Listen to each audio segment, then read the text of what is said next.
સરહદી વિસ્તાર એવા સુઈગામ ખાતે 17 કરોડના ખર્ચે બની રહેલી કોલેજમાં કોન્ટ્રાક્ટર દ્વારા મોટા પાયે ભ્રષ્ટાચાર આચરવામાં આવી રહ્યો જોવા મળ્યો હતો।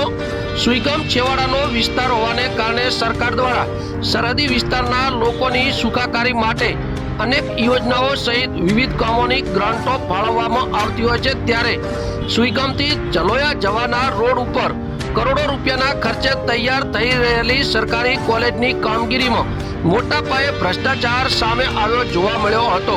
જેમાં નવનિર્માણ થઈ રહેલી કોલેજના પાયામાં ગેરરીતિ આચરવામાં આવી રહ્યો હોવાનું સામે આવ્યું હતું।